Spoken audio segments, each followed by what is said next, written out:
Hey everyone, and welcome back for another deep dive. Today we are going super interesting with orange wines. Orange wines. It's a category that seems to be like both ancient and like super trendy right now. Yeah, it's a really cool blend of like old world and new world winemaking. So maybe to start off, for people who haven't, had a chance to really dig into orange wines yet, how would you kind of explain what makes them so unique? The coolest thing about them, in my mind, is that they're made with white grapes, but the process is more similar to how you'd make a red wine. So it's kind of like a hybrid Yeah, style. exactly. White grapes, but with skin contact, which Mhm. is more typical of red wine production. Exactly. And a lot of people think it's this new fad, but it's actually a technique that's been around for thousands of years. Oh, really? Yeah, especially in the Caucasus region, like in the country of Georgia. Okay, so how far back are we talking? We're talking like 8,000 years. Whoa. They've been making orange wines in Georgia for 8,000 years using these traditional clay vessels called kevri that are buried underground for fermentation. Wait, 8,000 years? Yeah. That's incredible. That's like older than like written history or something. Yeah, it is. Whoa, okay. It's a really ancient tradition. No wonder those Georgian orange wines got that UNESCO Intangible Cultural Heritage status. Yeah, that was back in 2013. Wow. Yeah. And it really just speaks to like how important this tradition is and how unique these wines truly are. So I'm curious, when we talk about orange wines, we obviously are talking about the color, but it's not just from like the grapes themselves. Right. It's not like you just have these magical orange grapes. Right. It's the skin contact that gives them that color, which can range from a light gold to a deep amber, depending on the wine. Okay, so that skin contact is really key. Exactly. I mean, it's what makes them orange. Right. And it's also what gives them a lot of their unique character and complexity. So today we're going to be, tasting, exploring, and really trying to understand what these orange wines are all about. Yeah, we're going to unpack the history, the grapes, the process, and maybe even bust a few myths along the way. Okay, cool. So why don't we start off by kind of going back to the roots, right? We're talking about Georgia, the birthplace of orange winemaking. Yeah, the OG. 8,000 years they've been doing it. They've perfected it. So what is it about like the Georgian approach that makes it so special? Well, those kevri I mentioned, they're these large clay vessels, and they play a huge role in shaping the character of the wine. Okay, I'm picturing these like giant ancient clay pots Yeah, filled with grapes just kind of sitting underground, slowly fermenting. it's a really special process. Yeah, that sounds pretty magical. It is. But like, I guess, how does that actually translate into what we taste in the glass? Well, the clay is porous, which means it allows for a slow and steady exchange of oxygen. Okay. And because the kevri are buried underground, the temperature stays really stable throughout the entire fermentation process. Oh, so it's like a natural temperature control. Exactly. That's pretty cool. Yeah, nature's doing the work for you. And so that impacts the flavor how?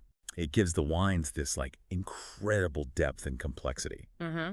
You get aromas of dried fruits, spices, honey, Yeah. even a little bit of nuttiness sometimes. Wow. Okay, so we're not talking about like your average, Sauvignon Blanc here. Definitely not. This is something totally different. Yeah, they're a lot bolder, more structured, and have a bit more tannin, which gives them a texture that, Grippy. yeah, grippy. That's a good word for it. Okay, wait, tannins. I thought those were only in red wines. So tannins actually come from the grape skins and seeds, and they're what give wine that slightly drying or astringent feeling in the back of your mouth. Okay. And because orange wines are made with extended skin contact, some of those tannins get extracted into the wine. So even though we're starting with white grapes, that long maceration process means we're getting some of those red wine characteristics? Exactly. Interesting. Okay, so that's Georgia, The heartland. the OG home of orange wine, right? But I know it's not just limited to Georgia anymore. Oh, definitely not. Orange wine is having a major moment all over the world right now.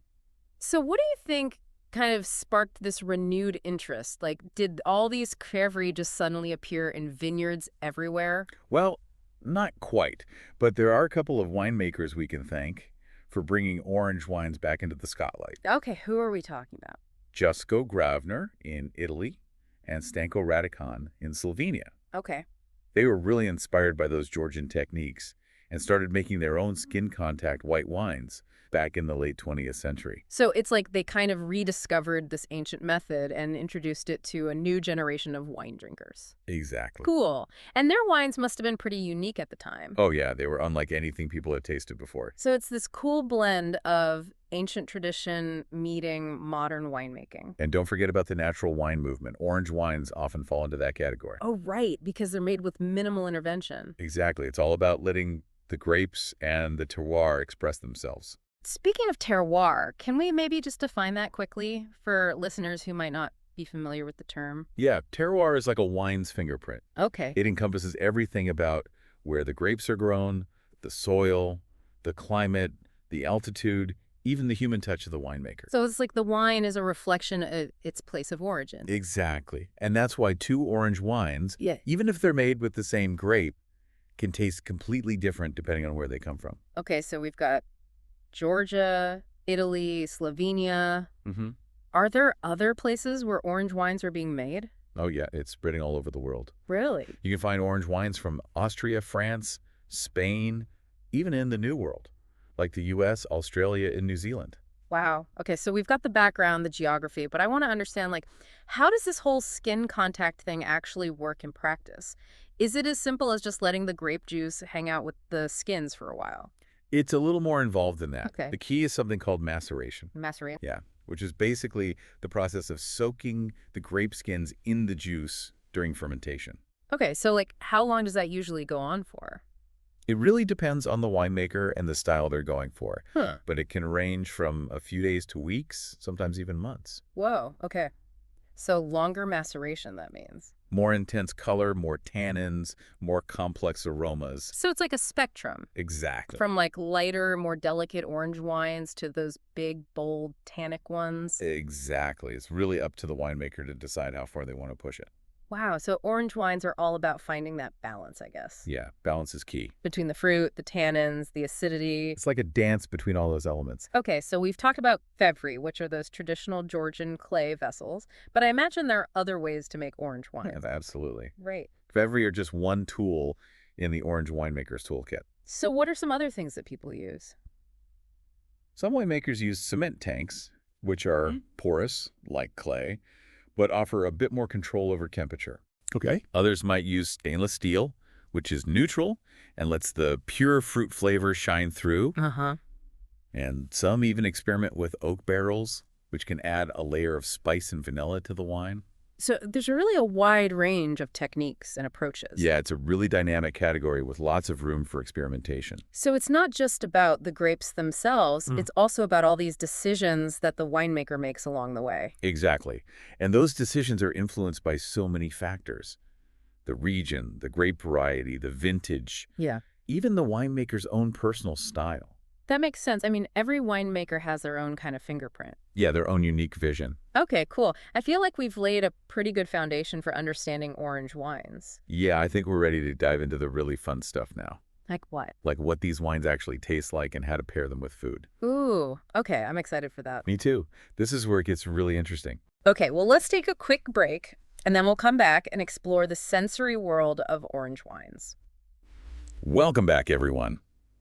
Now that we've got the basics of orange wine down, like what they are and how they're made, I think it's time to get into, like, the real heart of the matter, Okay, what you the think? sensory experience. What do they taste like? Exactly. Because we've been throwing around all these terms like dried fruits, spices, Yeah. honey. Right. But I think for someone who's never tried an orange wine, it can still be hard to imagine. Totally.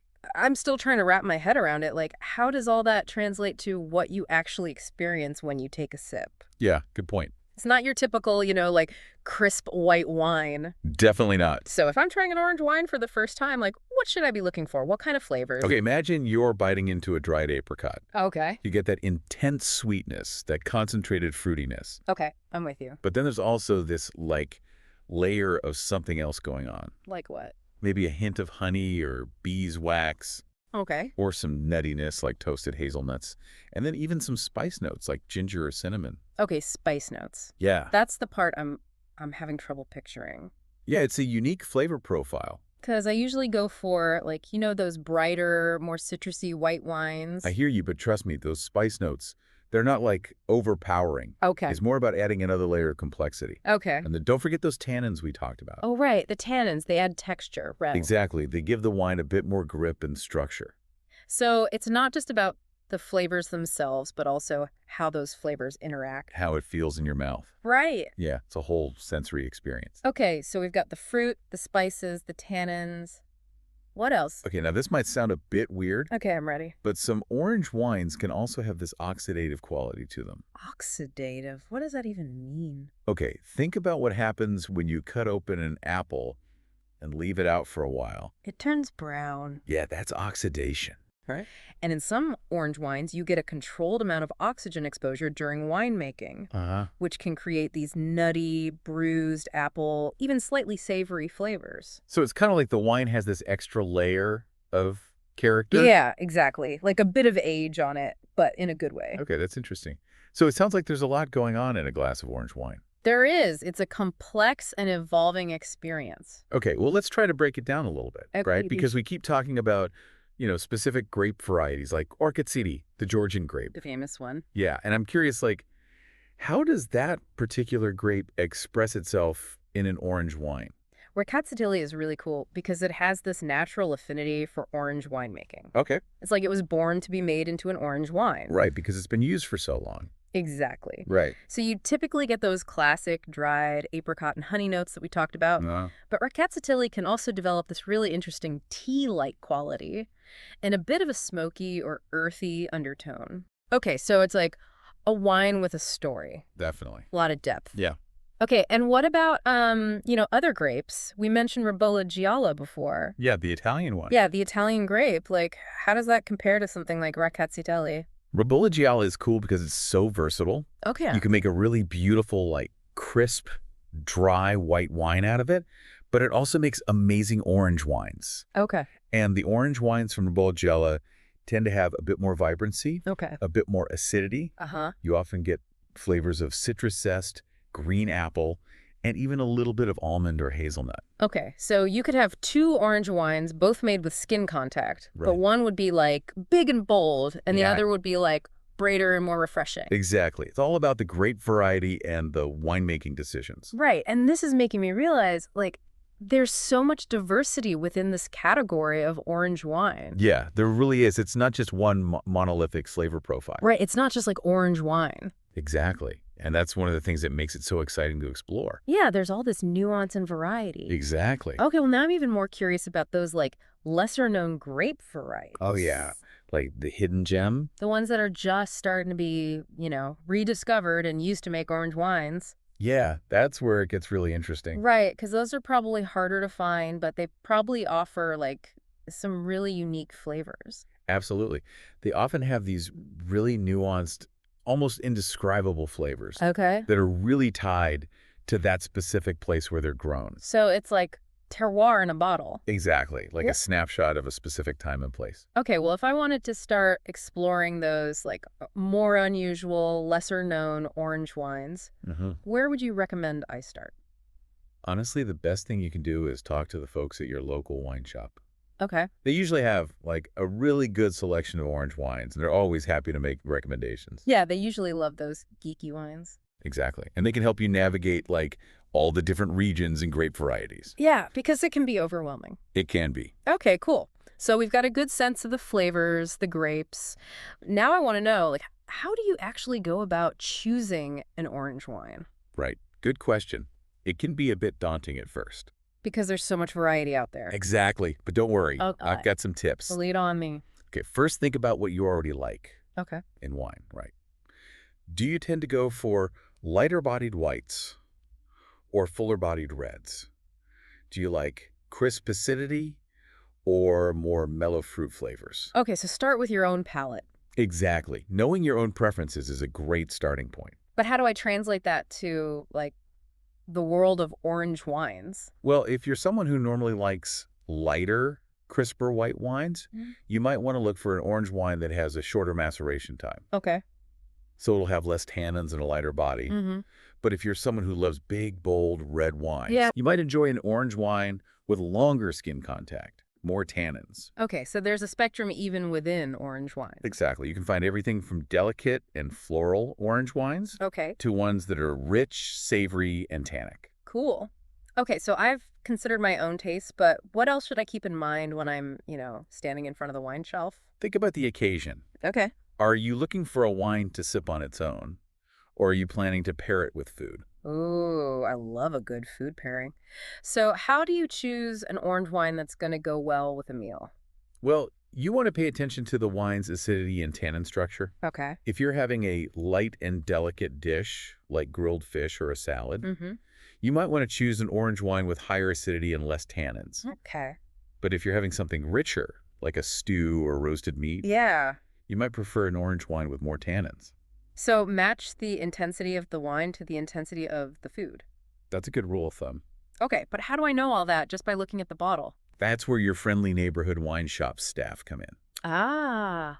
Okay, call in the experts. Exactly. Don't be afraid to ask them for recommendations. Right. Tell them what you're cooking, what you're looking for, and they'll be able to guide you in the right direction. Yeah, I love it when you can just walk in and be like, I need a wine for this. Exactly. And they know exactly what to pull off the shelf. Yeah, they're like wine wizards. Oh, okay, cool. So we've got that covered, but I do have one slightly awkward question. Okay. Hit me. Orange wines, they tend to be a little bit more, Pricey? pricey Yeah, you're not wrong. than your average bottle of white wine. It's true. They often are a bit more expensive, but you are getting something really special. You're getting a wine with history, with complexity, with a unique flavor profile that you won't find anywhere else. So it's worth the splurge. I think so. Especially if you're someone who likes to, explore different wines, Yeah, branch out. try new things. Yeah, Hmm. orange wines are definitely worth the adventure. Okay, good to know. Now, before we move on, is there anything else I should know about choosing and buying orange wines? Like any secret tips or tricks that the pros use? Okay, here's one that often gets overlooked. Aging potential. Really? You can age orange wines. Absolutely. Most people think white wines are meant to be drunk young, but orange wines are different. Okay. Because of those tannins and that complex structure, they can actually age beautifully. Wow, I had no idea. Yeah. So if you find a good orange wine that you really love, Uh-huh. don't be afraid to buy a few bottles and lay them down for a few years. Okay, so I could actually put those in my cellar Yeah, absolutely. and they would improve with time. Yeah, they often do. Wow, that's cool. So the flavors kind of mellow out and integrate. Yeah, the tannins soften, the fruit becomes more complex. Okay, I'm adding that to my list of things to try. It's a fun experiment. Yeah, okay, so find a good wine shop, don't be afraid to ask questions, and consider aging a few bottles. You got it. I'm feeling like a pro already. You're well on your way to becoming an orange wine aficionado. I love it. Okay, well, I think we've covered a lot of ground in this part, Yeah, we have. from deciphering those complex flavors to choosing the perfect bottle. Right. I think our listeners are feeling a lot more confident about navigating the world of orange wines now. I hope so. Yeah, and I know what's coming next, the ultimate test. Food pairings. I'm excited for this. Me too. It's where orange wines really shine. Okay, so this is the big question, right? The million-dollar question. We've learned about the history, the grapes, those crazy flavors, but what in the world do you actually eat with orange wine? Yeah, this is where it gets fun. Right. Because orange wines are so versatile. Okay. They can pair with so many different kinds of food. But they don't really fit neatly into those, classic red or white wine pairing categories, right? Well, not really, no. They kind of bridge the gap between white and red, which I think is what makes them so interesting. Okay, so let's get specific. Okay. What are some of your, go-to orange wine pairings? Well, I always like to start with Georgian cuisine because that's where these wines come from. Okay, so going back to the roots. Yeah, so dishes like khachapuri, which is that cheesy bread, Yeah. or kinkali, the Georgian dumplings, those are classic pairings for a reason. Yeah, they've been enjoying those combinations for centuries. Exactly. The richness and heartiness of those dishes really complement the bold flavors of orange wine. Okay, so start with the classics. Makes sense. Yeah, but then don't be afraid to branch out from there. Okay, I'm ready to get adventurous. What else works? Well, think about cuisines that are known for their spice and complexity, Okay. like Moroccan tagines, Indian curries, spicy Thai dishes, Hmm. those kinds of things. Yeah. The tannins in orange wines will actually help to tame the heat and create a really balanced pairing. Yeah, that's so true. I remember having an orange wine with a spicy lentil stew once. Oh, yeah. And it was incredible. It just cut right through the richness and the spice. Yeah, it's like magic. Mhm. And the tannins also work really well with earthy flavors like mushrooms and root vegetables. Okay, so spice is covered. Yeah. What about, something completely unexpected? Give me a pairing that's going to surprise our listeners. Okay, how about this? Orange wine and sushi. Whoa, really? Yeah.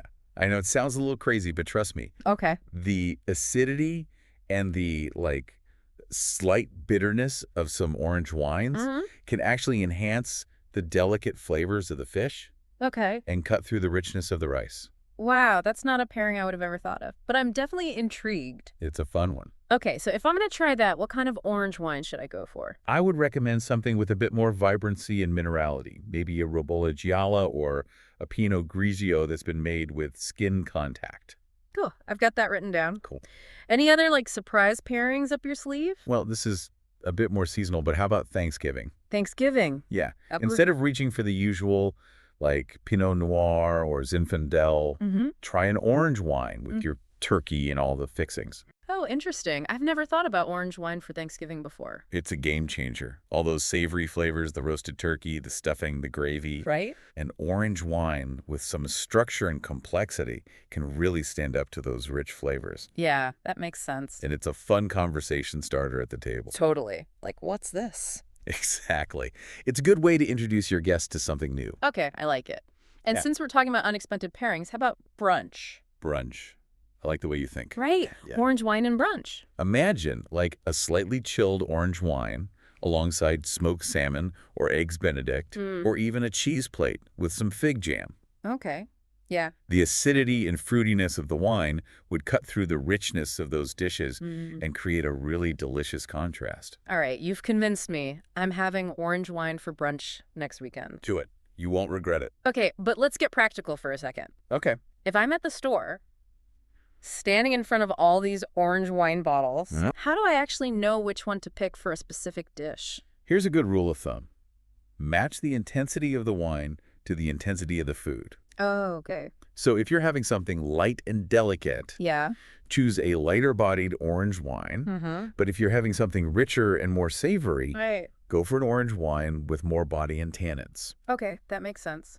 But how do I know all that just by looking at the bottle? That's where your wine shop friends come in handy again. Ah, okay. Back to the experts. Yeah, they can help you decode the labels and find the perfect bottle. Yeah, Yeah. I think we sometimes forget that. Like, it's okay to ask for help. Totally. Especially when it comes to wine. Yeah. There's so much to know. Okay, and besides asking for help, any other tips for choosing an orange wine pairing? Don't be afraid to experiment. There are no hard and fast rules here. It's all about finding what you enjoy. So be adventurous, try different things, trust your palate. Okay, good advice. Well, I think we've officially covered pretty much everything there is to know about orange wines. Yeah, I think we've done it. From their ancient origins in Georgia to the modern day revival, from those unique flavors to all the delicious food pairings, We've gone deep. we have. And I have to say, I'm feeling a lot more enlightened about orange wines and a lot less intimidated. That's the goal. Yeah, I think we've busted some myths and hopefully inspired some people to, try something new. I hope so too. So to all our listeners out there, we encourage you to, step outside your comfort zone, grab a bottle of orange wine and see what you discover. Cheers to that. Cheers. And thanks for joining us on another deep dive.